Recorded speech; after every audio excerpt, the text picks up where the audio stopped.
Watch how people react when they learn a man over 60 is single. The tilted head, the softened voice, the little O that carries a whole funeral inside it.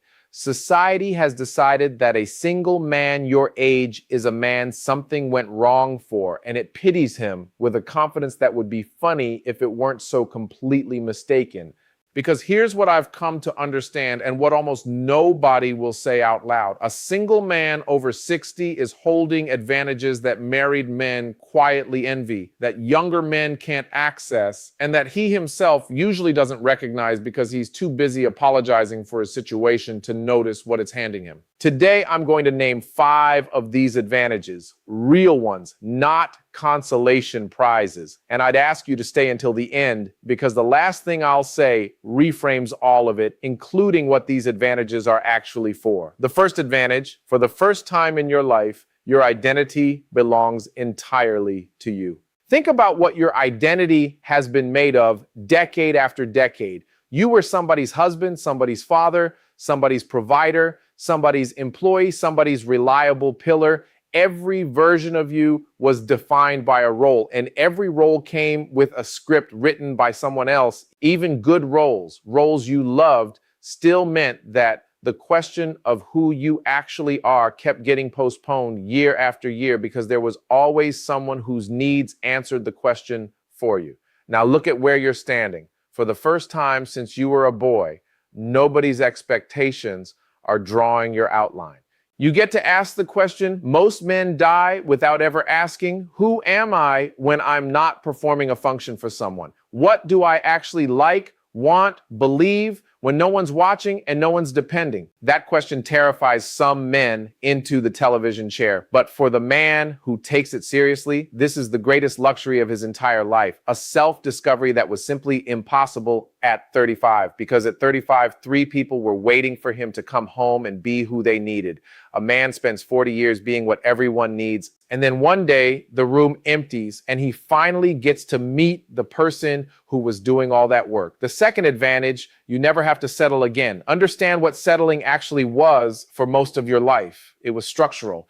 At 30, the pressure to pair up, build, have children meant most men made their biggest relationship decisions under a deadline with incomplete information driven by needs they didn't understand yet. Then, once inside, the cost of leaving kept rising. So compromises stacked up, and many men spent decades in arrangements they'd never choose again, held there by the machinery of a shared life.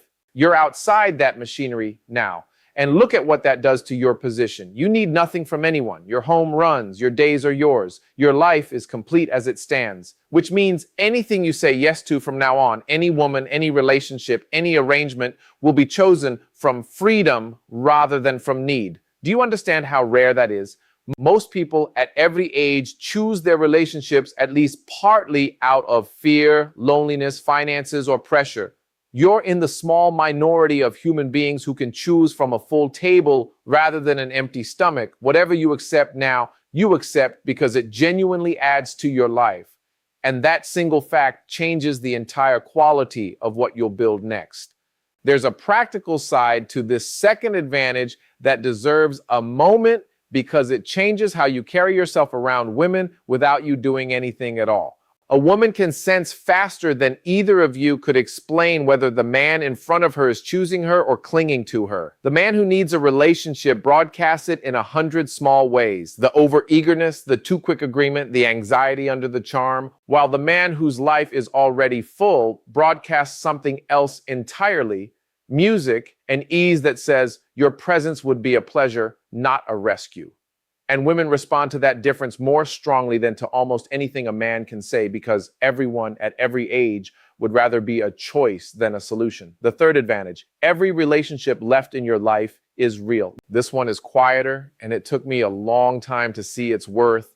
When a man is half of a couple, his social world is partly inherited, partly obligatory.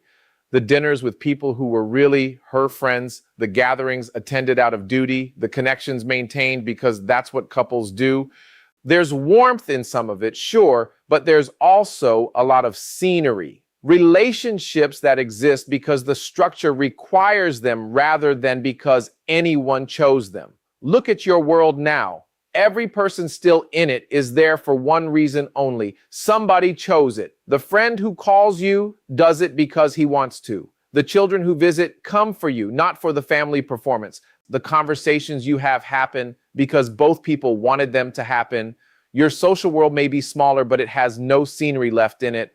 And there's a purity in that most people never experience. When nothing in your life is held in place by obligation, everything that remains is love or friendship in its actual form. Some men look at the smaller circle and see loss. Look closer and you'll see that what evaporated was mostly what was never really there. The fourth advantage, you can reinvent yourself without asking anyone's permission. Here's something men in long relationships rarely admit. A shared life, for all its comforts, is also a fixing agent. Your partner holds a version of you in her mind formed decades ago, and every attempt to change gets measured against it. Try something new and you'll hear it. That's not you. Since when do you like that? You're being strange lately. Not from cruelty, but because a couple is a system and systems resist change in their parts. Plenty of men abandoned entire versions of themselves, half-born because changing inside a marriage required a negotiation they were too tired to hold. You have no such system around you now.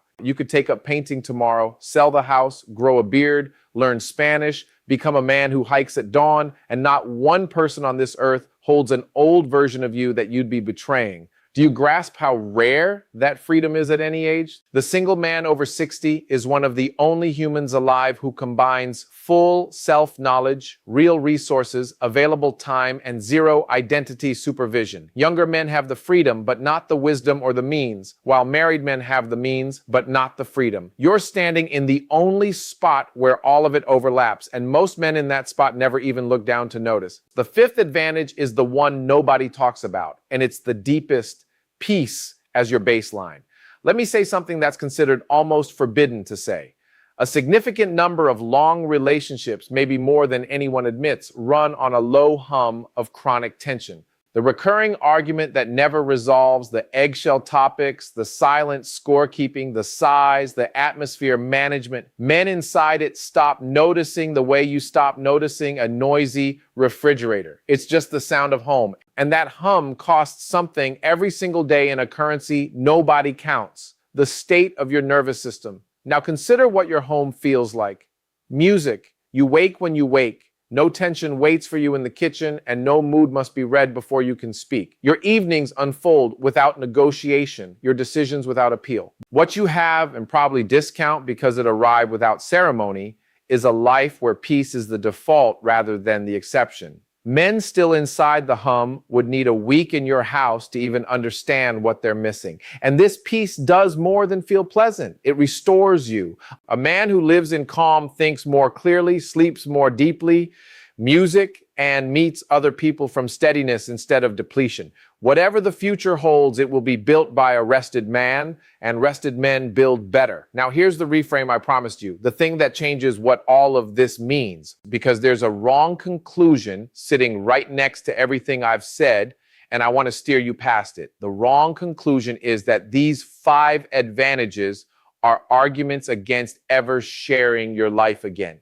They're not, and treating them that way turns riches into a bunker. Here's the truth. These advantages actually point to a man who knows who he is, who needs nothing, whose bonds are all real, who's free to grow, and whose baseline is peace. That man isn't disqualified from love. He's finally qualified for it. Every disaster in his romantic past happened, at least partly because one of those 5 things was missing. He chose from need. He didn't yet know himself. He was depleted, fixed in place, surrounded by obligation. Strip those away, and what remains is a man who could, for the first time, love someone purely because she makes an already good life better.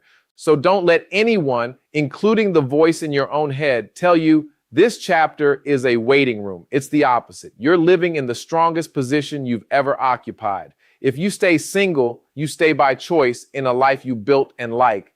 And if someone walks into it one day, she'll be met by the rarest thing a woman can find: a man who wants her and needs nothing, whose peace she doesn't have to repair, whose identity she doesn't have to complete. The world looks at you and sees a man nobody chose. Let it. You know what you actually are: the first man in your own life that you finally got to choose.